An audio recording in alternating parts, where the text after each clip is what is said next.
Hello guys, आप सबका बहुत बहुत स्वागत है। और आज के इस वीडियो में हम लोग रिसर्च एप्टीट्यूड के जो लेटेस्ट क्वेश्चंस आए हैं उनको हम देखने वाले हैं।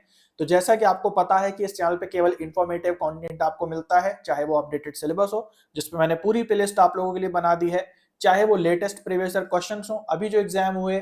अब हम क्या कर रहे हैं कि सेक्शन वाइज उन क्वेश्चंस को अलग करके आपको दे रहे हैं ताकि आपको एग्जैक्ट आइडिया लग जाए कि आने वाले एग्जाम में किस प्रकार के क्वेश्चंस आ सकते हैं।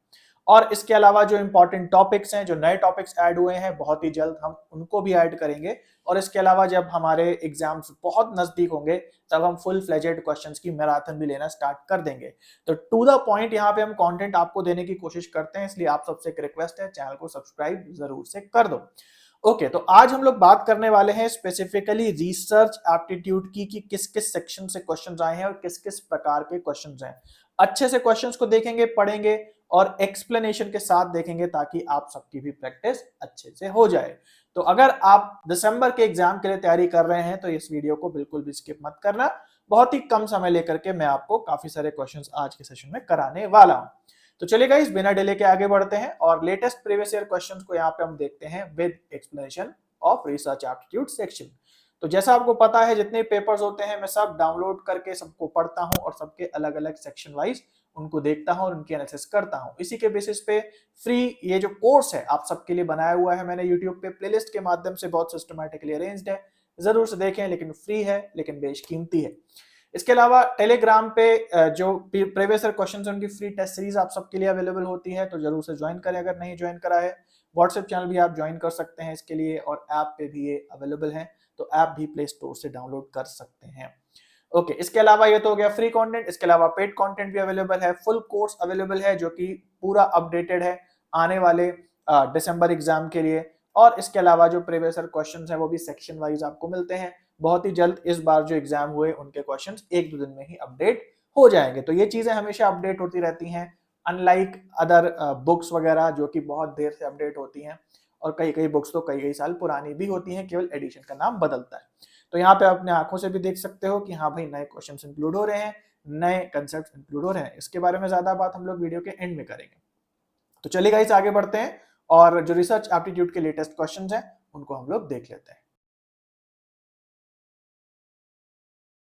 इस क्वेश्चन को ध्यान से देखिए, सितंबर 2024 का ये क्वेश्चन है, रिसर्च एप्टीट्यूड से क्वालिटेटिव और क्वांटिटेटिव टॉपिक का है। तो ध्यान से समझते हैं कि कैसे ऐसे करना है। यहाँ पे लिखा है which one of the following represents the epistemological orientation of qualitative research. सरल भाषा में बात करें तो क्वालिटेटिव रिसर्च में क्या क्या विशेषताएं हैं, क्या क्या उसके ओरिएंटेशन है, वो आपको पिक करने। सबसे पहले लिखा है डिडक्टिव होती है, यानी डिडक्टिविज्म होता है इसमें। क्वालिटेटिव रिसर्च में पॉजिटिविज्म होता है। क्वालिटेटिव रिसर्च में ऑब्जेक्टिविज्म होता है। और फोर्थ, क्वालिटेटिव रिसर्च में इंटरप्रेटिविज्म होता है। तो अगर आपने मेरे से पढ़ा है तो आपको आसानी से पता होगा कि क्वालिटेटिव और क्वांटिटेटिव रिसर्च में क्या डिफरेंस है। ये बहुत इंपॉर्टेंट टॉपिक है और काफी ज्यादा जो क्वेश्चंस हैं इससे बन करके आते हैं। तो सिंपल तौर पे देख लेते हैं कि जो डिडक्टिव है वो क्वांटिटेटिव रिसर्च होती है, क्वालिटेटिव नहीं होती, तो ये ऑप्शन नहीं होगा। पॉजिटिविज्म भी जुड़ा है क्वांटिटेटिव रिसर्च से, क्वालिटेटिव से जुड़ा है पोस्ट पॉजिटिविज्म, तो ये भी नहीं होगा। और अगेन जो क्वालिटेटिव है वो ऑब्जेक्टिव नहीं होती, वो सब्जेक्टिव होती है, जबकि क्वांटिटेटिव जो है वो ऑब्जेक्टिव होती है, तो ये भी गलत हो जाएगा। बचा हमारे पास इंटरप्रेटिविज्म। तो इंटरप्रेटिविज्म का मतलब होता है इंटरप्रेट करना, व्याख्या करना, डिस्क्राइब करना किसी चीज को। तो जैसा मैंने आप लोग को पढ़ाया है, qualitative research inductive in nature होती है, रियल लाइफ सिनेरियो में से यूज किया जाता है और एक व्याख्या करके जो भी रिसर्च है उसको दर्शाया जाता है। तो इंटरप्रिटेशन या इंटरप्रेटिविज्म जो है वो जुड़ा हुआ है क्वालिटेटिव रिसर्च से, इसलिए फोर्थ ऑप्शन करेक्ट हो जाएगा। क्वेश्चन ध्यान से देखिए, सितंबर 2024 का ये क्वेश्चन है और इस क्वेश्चन में पूछा जा रहा है identify the main pre occupations of qualitative research. एक तरीके से क्वालिटेटिव रिसर्च की विशेषताएं पूछी जा रही हैं। मैंने आपको ऑलरेडी पढ़ाया है क्वालिटेटिव और क्वांटिटेटिव की विशेषताएं। इनफैक्ट कई सालों से मैंने आपको पढ़ाया हुआ है और आज तक ये बहुत ज्यादा रिलेवेंट है। अगर आप कोई भी बुक वगैरह रेफर कर रहे हैं तो मैं ये 90% गारंटी से कह सकता हूं कि उसमें आज तक क्वालिटेटिव और क्वांटिटेटिव को बहुत प्रॉपरली कभी दिखाया ही नहीं गया होगा। हालांकि 3-4 पॉइंट्स हैं, अगर आप वो रट लेते हैं तो ऐसे क्वेश्चंस आप कर लेते हैं। तो 2024 में बहुत सारे क्वेश्चंस जो हैं इस सेम पैटर्न पे आए हैं। तो यहाँ पे आपको क्वालिटेटिव रिसर्च की विशेषता जो है निकालनी है। तो यहाँ पे अगर हम देखें तो यहाँ लिखा है एम्फेसिस ऑन प्रोसेस, की प्रोसेस पे जोर देता है। फिर emphasis on generalisation, emphasis on context and emphasis on description. तो यहाँ पे ध्यान से समझ लीजिए, जो जनरलाइजेशन शब्द है वो क्वालिटेटिव से नहीं जुड़ा है, ये क्वांटिटेटिव से जुड़ा है। जबकि क्वालिटेटिव रिसर्च जो है ये जनरलाइजेशन पे काम ना करके रियल लाइफ सिचुएशन या जो गिवन कॉन्टेक्स्ट है उसमें काम करती है। तो अगर आपने पढ़ा होगा मेरे से तो आपको समझ में आ रहा होगा मैं क्या कह रहा हूं, क्योंकि 4-5 शब्द हैं वो अगर आप समझ जाते हैं क्वालिटेटिव से क्या जुड़े हैं, क्वांटिटेटिव से क्या जुड़े हैं, तो आपके लिए ये क्वेश्चन बहुत ज्यादा इजी हो जाता है। अगेन ये प्रोसेस से जुड़ा हुआ है और जो हमारी क्वांटिटेटिव रिसर्च होती है वो कंट्रोल्ड सेटिंग से जुड़ी होती है, यानी लैब में क्वांटिटेटिव रिसर्च होती है, जबकि जो क्वालिटेटिव रिसर्च है या जो क्वालिटेटिव रिसर्चर्स जो काम करते हैं वो एक्चुअली प्रोसेस से जुड़ा होता है, कॉन्टेक्स्ट से जुड़ा होता है और किसी चीज को इंटरप्रेट करने या डिस्क्राइब करने से या डिस्क्रिप्शन से जुड़ा हुआ होता है। तो यहाँ पे बी ऑप्शन केवल गलत होगा, ए सी डी सही हो जाएंगे, यानी फोर्थ ऑप्शन करेक्ट है। ये क्वेश्चन ध्यान से देखिए, अगस्त 2024 का ये क्वेश्चन है और प्लेजरिज्म का जो हमारा अधिनियम है यूजीसी का 2018 का, इससे काफी ज्यादा क्वेश्चंस आते हैं, उससे एक प्रैक्टिकल क्वेश्चन ये पूछा जा रहा है। तो आइए इस क्वेश्चन को देख लेते हैं। According to UGC regulation 2018 on plagiarism, which of the following percentage of similarity in the thesis would result in the cancellation of a student's registration in the program he she registered in? कह रहा है कि इस अधिनियम के तहत कितने प्रतिशत यदि आपका जो डिसर्टेशन है वो सिमिलर दिखता है किसी दूसरे के काम से, तो आपका रजिस्ट्रेशन जो है कैंसिल कर दिया जाएगा जो है आपकी पीएचडी का। तो इसका मतलब ये सजा जो है बहुत बड़ी है और कम अगर सिमिलैरिटी दिखती है तो दोबारा मौका दिया जाता है, बट यहाँ पे जो केस दिया है वो कह रहा है कि आपका रजिस्ट्रेशन ही कैंसिल हो जाएगा। तो इसका मतलब कि बहुत ज्यादा समानता जो है आपके काम में है। तो ये पूरे के पूरे लेवल्स हैं और इन लेवल्स को आपको याद करना पड़ेगा कि कितने लेवल के प्लेजरिज्म पे कितनी सिमिलैरिटी पकड़ी जाती है आपके काम की और उस हिसाब से आपको सजा दी जाती है। तो खैर यहाँ पे जो प्लेजरिज्म लेवल है वो लेवल 3 है। ये सबसे आखिरी और सबसे बड़ा लेवल होता है जिसमें कि आपका सीधा रजिस्ट्रेशन ही कैंसिल हो जाता है। और यहाँ पे यदि आपका काम 60% से ज्यादा किसी दूसरे के काम से सिमिलर दिखाई देता है तो इसे बहुत बड़ी प्लेजरिज्म मानी जाती है। मतलब आधे से ज्यादा काम तो आपने दूसरे का कॉपी करके कर लिया। तो यहाँ पे कोई भी ऑप्शन जो 60% से अधिक है वो आपका आंसर हो जाएगा। तो यहाँ पे फोर्थ ऑप्शन सही है, 61%। ये क्वेश्चन ध्यान से देखिए, रिसर्च एप्टीट्यूड का क्वेश्चन है सितंबर 2024 से और इस क्वेश्चन को ध्यान से पढ़िए। यहां पूछ रहा है a quantitative research would be mainly concerned with, एक जो क्वांटिटेटिव रिसर्च होती है उसमें कौन कौन से पॉइंट होते हैं या ये किन पॉइंट से जुड़ी हुई होती है। यहाँ पे लिखा है मेजरमेंट, कॉजेलिटी, कॉजेलिटी का मतलब कारण परिणाम, cause and effect, context and replication. तो यहाँ पे ध्यान से हम लोग समझते हैं ये जो टॉपिक है ये बहुत इंपॉर्टेंट है, क्वालिटेटिव और क्वांटिटेटिव रिसर्च का टॉपिक है। 4-5 पॉइंट क्वांटिटेटिव में आते हैं, 4-5 पॉइंट क्वालिटेटिव में आते हैं और अगर उन पॉइंट्स को बस आप समझ लेते हैं, है ना, केवल रटने मात्र की चीज है, तो आपके इस प्रकार के सवाल बहुत आराम से हो जाते हैं। तो यहाँ पे हम देख लेते हैं, सबसे पहले बात करते हैं मेजरमेंट। मेजरमेंट मतलब मापना। जब भी हम मापते हैं तो वहां पे हम वेरिएबल यूज करते हैं और जो भी हमारी क्वांटिटेटिव रिसर्च होती है वहां हम ऐसे वेरिएबल्स यूज करते हैं जिनको हम मेजर कर सकते हैं। इंडिपेंडेंट वेरिएबल, डिपेंडेंट वेरिएबल, ये जो एक्सपेरिमेंटल रिसर्च का डिजाइन है ये क्वांटिटेटिव रिसर्च में ही आता है। तो ये ऑप्शन हमारा सही हो जाएगा। इसके बाद अगेन कॉजेलिटी यानी कॉज एंड इफेक्ट, तो इंडिपेंडेंट वेरिएबल, डिपेंडेंट वेरिएबल आपस में ये कारण परिणाम का ही संबंध बताते हैं, तो अगेन ये भी बात सही हो जाएगी। तीसरा पॉइंट है कॉन्टेक्स्ट। तो कॉन्टेक्स्ट जो है आपको याद रखना है कि ये क्वालिटेटिव रिसर्च से संबंधित है, क्वांटिटेटिव से संबंधित नहीं है, क्योंकि क्वांटिटेटिव कंट्रोल्ड सेटिंग्स में होता है, लैब की सेटिंग्स में होता है, उसके चारों ओर की सराउंडिंग और कॉन्टेक्स्ट से उसका कोई मतलब नहीं होता है। तो यहां सी जो पॉइंट है वो नहीं होगा। और डी पॉइंट है यहाँ पे रेप्लीकेशन। रेप्लीकेशन का मतलब है कि जो क्वांटिटेटिव रिसर्च है वो बेसिकली फॉर्मूलों पे चलती है और फॉर्मूले को एक रिसर्च से दूसरी रिसर्च में रेप्लिकेट किया जा सकता है, रिपीट किया जा सकता है। जबकि जो क्वालिटेटिव रिसर्च होती है उसमें होता है यूज केस सिनेरियो, जहां पे आप एक रिसर्च भले सेम टॉपिक को अलग अलग लोग करें लेकिन उनके कंक्लूजन, उनके लिखने का तरीका अलग अलग रहेगा, क्योंकि जो क्वालिटेटिव रिसर्च होती है उसको लिखने के कई अलग अलग, इंटरप्रेट करने के, डिस्क्राइब करने के कई अलग अलग तरीके हो सकते हैं। बट जो क्वांटिटेटिव रिसर्च होती है वो फिक्स्ड ऑन फॉर्मूला होती है, इसलिए जब कोई दूसरा व्यक्ति सेम टॉपिक लेता है तो उसे एक अलग रिसर्च ना बोल के इसे एक रेप्लिकेशन बोला जाता है। तो रेप्लिकेशन जो शब्द है वो जुड़ा हुआ है क्वांटिटेटिव रिसर्च से। तो यहां केवल सी नहीं होगा, इसलिए सेकंड ऑप्शन सही है, ए, बी एंड डी। तो ये क्वेश्चन ध्यान से देखिए, अगस्त 2024 का क्वेश्चन है और प्लेजरिज्म एक्ट जो 2018 का है हमारा यूजीसी का प्लेजरिज्म रेगुलेशन, उससे ये क्वेश्चन है। तो एक निश्चित डॉक्यूमेंट है जो कि मैं आप सबसे शेयर कर दूंगा, या आप ऑनलाइन भी सर्च कर सकते हैं। यूजीसी के 2018 के जो अधिनियम है प्लेजरिज्म के, उसके सबसे आखिरी पेज में बहुत ही इंपॉर्टेंट इंफॉर्मेशन दी है, अलग अलग लेवल के प्लेजरिज्म बताए गए हैं।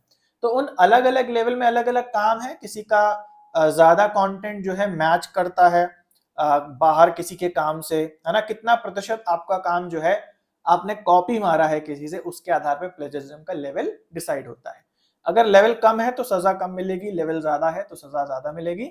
इस पे बेस्ड जो है क्वेश्चंस आने लगे।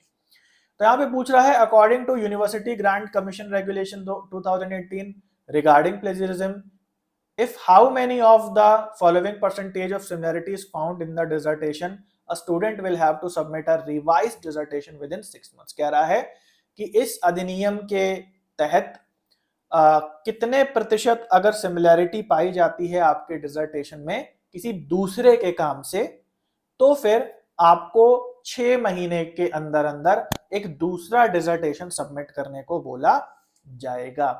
तो ये जो सजा है, एक तरीके से आपने डिसर्टेशन दिया, उसको चेक किया गया, ये पाया गया कि नहीं भाई आपका जो काम है वो सर्टेन परसेंटेज काम जो है, कुछ प्रतिशत काम जो है वो बाहर के किसी काम से मेल खाता है, तो यहाँ पे बोला जाएगा कि भाई आपका ये जेन्युइन काम नहीं हुआ, और आपको बोला गया कि भाई अब 6 महीने के अंदर आप कुछ नया लिख करके दो, ये हम इसको रिजेक्ट कर देंगे। तो ये पूछा जा रहा है कि कितने प्रतिशत सिमिलैरिटी आपके दूसरे के काम से होती है, तब आपको ये जो है सजा मिलती है। तो यहाँ पे देख लेते हैं, सही जवाब है यहाँ पे लेवल 1, है ना। तो जैसे मैंने बोला कि बहुत बड़ी सजा नहीं है, बस ये बोला गया कि नहीं भाई आपका थोड़ा कॉपी कंटेंट लग रहा है, इसको आप रहने दीजिए, आप कुछ नया लिख करके लाइए, है ना। तो दोबारा चांस दे दिया कि 6 महीने के अंदर। जैसे जैसे लेवल बढ़ता जाता है वैसे वैसे सजा बहुत ज्यादा होती जाती है। अगर बहुत ज्यादा सिमिलैरिटी अगर आपकी हो जाती है तो आपका पीएचडी का को डिस्क्वालीफाई कर दिया जाता है।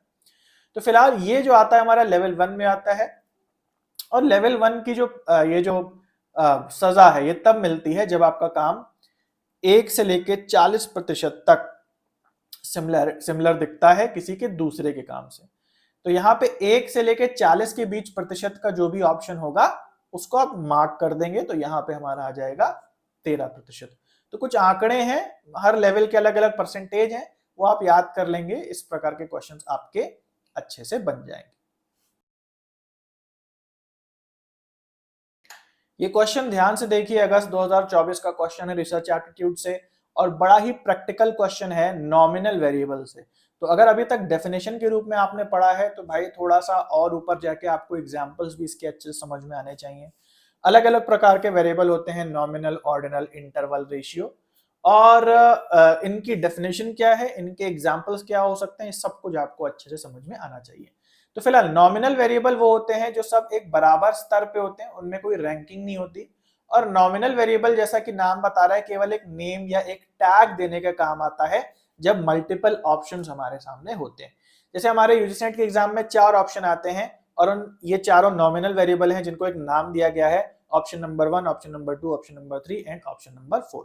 इनमें कोई बड़ा छोटा नहीं है, कोई रैंक नहीं है, कोई इनमें दूरी और इंटरवल का आभास नहीं है, केवल मल्टीपल चीजों को अरेंज करने के लिए उन्हें नंबर दे दिए गए हैं, एक प्रकार का नॉमिनल वेरिएबल, है ना। और भी कई एग्जांपल से देखते हैं ये नॉमिनल वेरिएबल में आते हैं कि नहीं। सबसे पहला है जेंडर। जेंडर क्या होता है? मेल एंड फीमेल, है ना। तो आप बताएं कि क्या मेल और फीमेल अलग अलग कैटेगरीज हैं, है ना, कोई नाम दिया गया है, कोई टैग दिया गया है, या फिर इनमें कोई रैंक भी है, उतार चढ़ाव भी है, ऊंचा नीचा भी कोई है। तो मेल फीमेल में कोई ऊंचा नीचा नहीं है। अगर कोई भी आपने पहले से विचारधारा है तो उसको आप त्याग दें। फिलहाल मॉडर्न जमाने में मेल फीमेल सब बराबर है और इसीलिए ये एक जो है नॉमिनल वेरिएबल होगा, ठीक है, क्योंकि यहाँ पे कोई उतार चढ़ाव नहीं है और यहाँ पे बराबरी है। एक कैटेगरी आप मान सकते हो नॉमिनल वेरिएबल, मेल्स की कैटेगरी, फीमेल्स की कैटेगरी, या एक नेम टैग दे दिया, एक संबोधित कर दिया एक पर्टिकुलर ग्रुप को, तो वो चीज नॉमिनल वेरिएबल होती है। अब कोई भी उतार चढ़ाव नहीं है, सब बराबर है, तो जो भी चीज बराबरी में आएगी वो नॉमिनल वेरिएबल में आएगी। उसके बाद है अनॉयंस लेवल। अनॉयंस लेवल मतलब कोई व्यक्ति कितना परेशान है ना। किसी को आप गुस्सा दिलाएं वो कितना परेशान हो जाता है, कम परेशान, ज्यादा परेशान, और ज्यादा परेशान। अब यहाँ पे लेवल्स हैं, है ना, कम परेशान वाला व्यक्ति नीचे, ज्यादा परेशान वाला व्यक्ति ऊपर। तो अनॉयंस लेवल नहीं होगा क्योंकि इसमें लेवल्स आ रहे हैं। नॉमिनल वेरिएबल में कोई लेवल नहीं होता, सब बराबरी पे होते हैं। उसके बाद अगेन कास्ट आ गया, तो कास्ट में भी सब बराबरी पे है, कोई ऐसा नहीं होता ना कि कोई ऊंची कास्ट कोई नीची कास्ट। हालांकि अगेन बहुत लोग हो सकता है मानते हो, बट ऐसा नहीं मानना चाहिए। फिलहाल एकेडमिक आपका जो यहाँ पे काम है उसमें तो आपको सभी कास्ट, कभी भी आपको नॉमिनल वेरिएबल में ऑप्शन आए, कास्ट, रिलीजन, वो सब बराबर में आएगा, ठीक है। इस बात को माने और हो सके तो रियल लाइफ में भी इसको माने। तो ये हमारा कास्ट भी नॉमिनल वेरिएबल में आएगा। ओके, उसके बाद है टेम्परेचर। तो आप सबको पता है टेम्परेचर में उतार चढ़ाव होता है, तो उतार चढ़ाव जहां पे भी आ जाएगा वो ऑप्शन में नहीं आएगा। और अगेन इकोनॉमिक स्टेटस, यानी कोई व्यक्ति कितने रुपए कमाता है, किसका जो इकोनॉमिक स्टेटस है कितना है, अगेन इसमें भी रैंकिंग होती है, तो ये भी नहीं आएगा। तो सही जवाब हमारा हो जाएगा ए सी, यानी कि ऑप्शन नंबर 2। आई होप आपको समझ में आ गया। हमने बहुत अच्छे से अपने कोर्स में सारे के सारे वेरिएबल्स एंड स्केल्स की बात करी है, तो जरूर से डेमो को चेक करें और पॉसिबली अगर आप अच्छा स्कोर करना चाहते हैं तो जरूर से कंसीडर करें कोर्स को ज्वाइन करने के लिए। ये क्वेश्चन ध्यान से देखिए, थोड़ा कंफ्यूज आप लोग कर सकता है। अगस्त 2024 का ये क्वेश्चन है रिसर्च एप्टीट्यूड से। यहाँ पूछा जा रहा है कि आपको एक सीक्वेंशियल वेरिएबल्स जो है इनमें से सिलेक्ट करने। तो अब देखिए जो क्वेश्चन है बहुत प्रैक्टिकल टाइप के बन रहे हैं और ऐसा नहीं है कि अब डेफिनेशन बेस्ड क्वेश्चन आ जाएगा। आपको प्रॉपर एग्जाम्पल्स दिए होंगे और उसमें से आपको समझना होगा जो कंसेप्ट आपने सीखा है आपको कितना आता है। तो यहाँ सीक्वेंशियल का मतलब एक्चुअली है ऑर्डिनल। तो हमने ऑर्डिनल स्केल पढ़ा है, ऑर्डिनल वेरिएबल पढ़ा है। अगर आपने नहीं पढ़ा है, आपको नहीं समझ में आता तो हमारा डेमो जरूर से चेक करें, और बहुत अच्छे से हमने इसे अपने कोर्स में रिसर्च एप्टीट्यूड सेक्शन में पढ़ा हुआ है। तो ऑर्डिनल का मतलब होता है जहां ऑर्डर हो या रैंक हो। इसका मतलब क्या कह रहा है, इनमें से आपको ऐसे वेरिएबल्स निकालने हैं जहां रैंकिंग की बात हो रही है।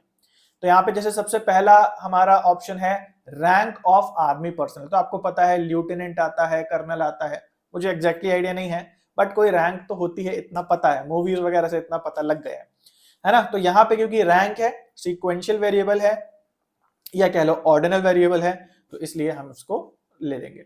फिर आता है रिलीजन। तो एक बात बताओ, क्या रिलीजन में कोई रैंक होती है? जैसे मान लीजिए एक जैसे आप लोग नेट के फॉर्म में कैटेगरी भरते हो, जनरल, SC ST OBC वगैरह वगैरह, तो क्या हम इसे रैंक में रख सकते हैं? क्या हम ऐसा बोल सकते हैं नहीं भाई जनरल सबसे ऊपर रहेगा और OBC उसके नीचे रहेगा, ऐसा बोल सकते हैं? नहीं, मतलब यहाँ पे क्या है, नॉमिनल वेरिएबल्स हैं। ये 4-5 अलग अलग प्रकार के हमने एक मान लो रिलीजन के या फिर अपनी कैटेगरी के वेरिएबल्स बनाए हैं, लेकिन इसमें कोई रैंक नहीं है। कोई ऐसा नहीं कह सकते कि कोई ऊपर है और कोई नीचे है।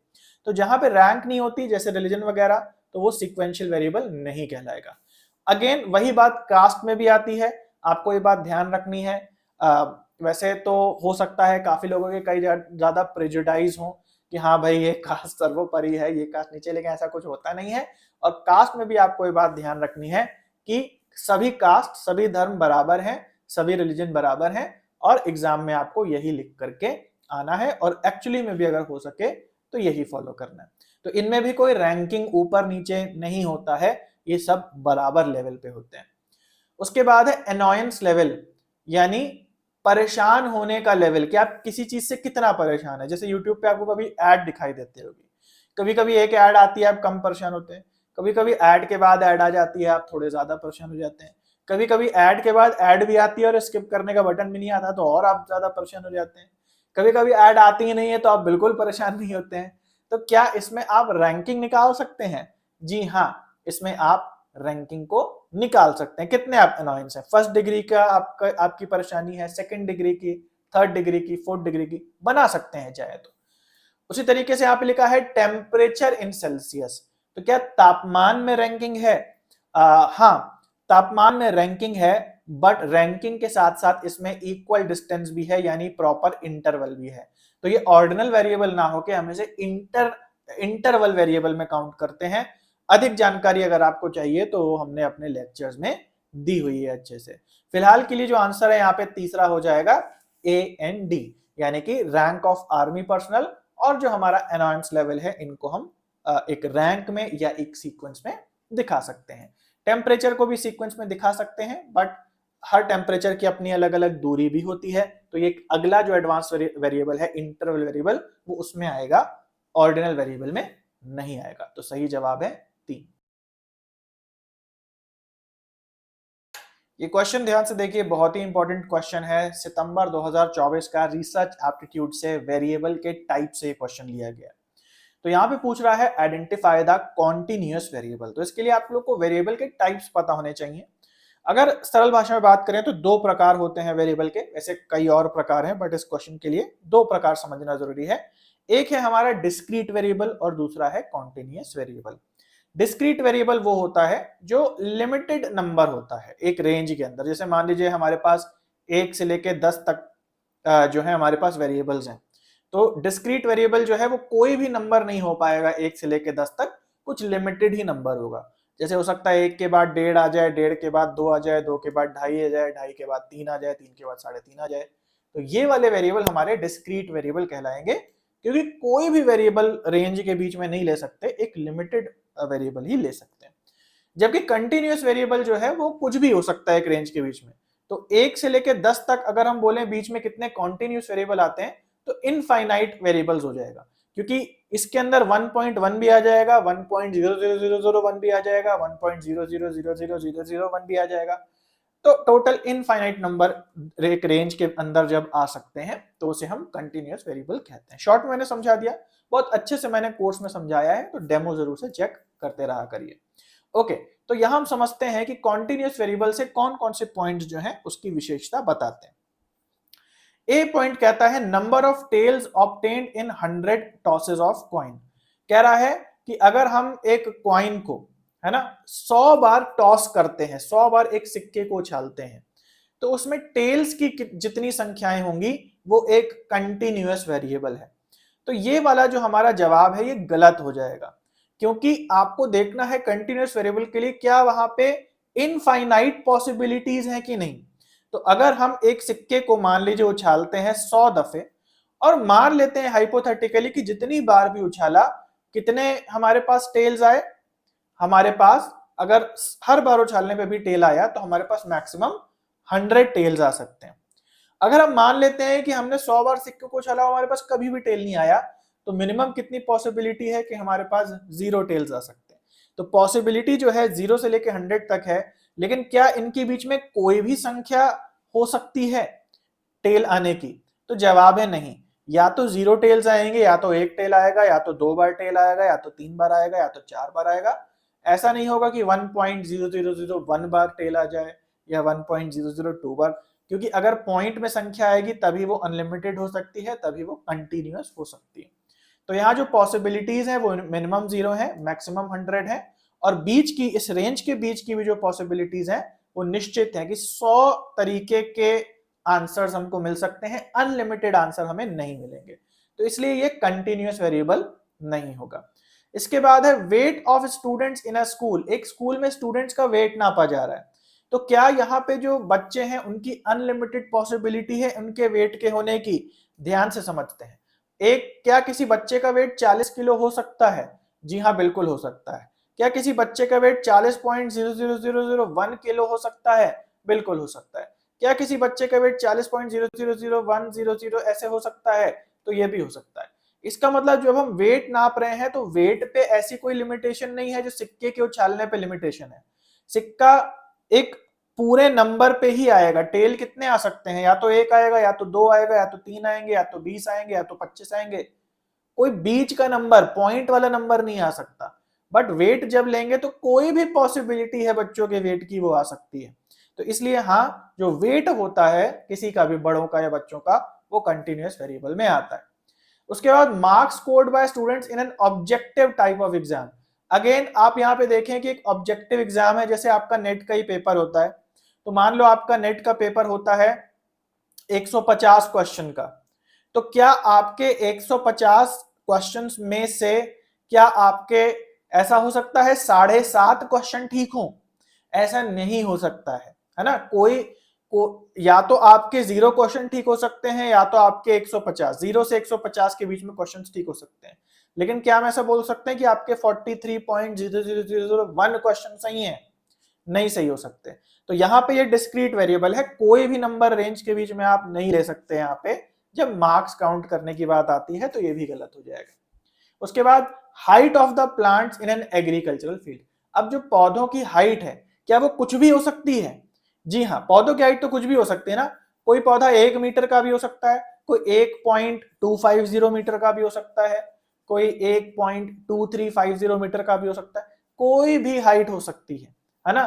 तो कहीं पर भी जहां वेरिएबल कोई भी नंबर लिया जा सकता है, इसकी छूट होती है, और जो कॉम्बिनेशन है वो लगभग इनफाइनाइट हो सकते हैं, तो वहां पे कॉन्टिन्यूअस वेरिएबल होता है। तो सही जवाब है बी एंड डी, यानी फोर्थ ऑप्शन सही है। आई होप आपको समझ में आ गया। सो गाइज, आई होप आप लोगों को वीडियो पसंद आया होगा। तो जैसे मैंने आप लोगों को बताया कि हम काफी सारी चीजें आपको फ्री देते हैं, लेकिन अगर आप एक स्टेप और ऊपर मेहनत करना चाहते हो तो इस फुल कोर्स का डेमो जरूर से देख लो। ये बहुत ही सिस्टमैटिक कोर्स है और अप टू डेट है, यानी कि इस बार के भी जो लेटेस्ट क्वेश्चंस हैं वो भी डाल दिए गए हैं, और उस हिसाब से जो नए कंसेप्ट आए थे इस बार एग्जाम में वो भी डाल दिए गए हैं। तो 20 से ज्यादा यहाँ पे लेक्चर्स फ्री हैं, और ये डेमो लेक्चर्स हैं, इनको जरूर से देखें और इस हिसाब से आप समझें कि कैसे इंटरफेस काम करता है। इसके अलावा प्रीवियस ईयर क्वेश्चंस की प्रैक्टिस बहुत जरूरी होती है एग्जाम से पहले। तो अलग अलग सेक्शन अगर आपका वीक है, कुछ आपका स्ट्रांग है, तो आप अपनी मर्जी से प्रीवियस ईयर क्वेश्चंस अलग अलग सेक्शन के लगा सकते हैं। बिल्कुल सिस्टमैटिकली सेग्रीगेटेड है, ईयर वाइज भी आप लगा पाएंगे, सेक्शन वाइज भी लगा पाएंगे। अगेन 100 से ज्यादा क्वेश्चन फ्री हैं, तो आप खुद से इंटरफेस को देख लें, समझ लें कि कैसे काम करता है। इसके अलावा अगर आपको कुछ समझ नहीं आता तो यहाँ पे आप चैट के माध्यम से व्हाट्सएप पे डेमो लिंक ले सकते हैं और फिर डेमो को देख सकते हैं, है ना। तो गाइस चलो आज के लिए इतना है, मिलते हैं अगले वीडियो में। तब तक के लिए सभी को बाय और टेक केयर।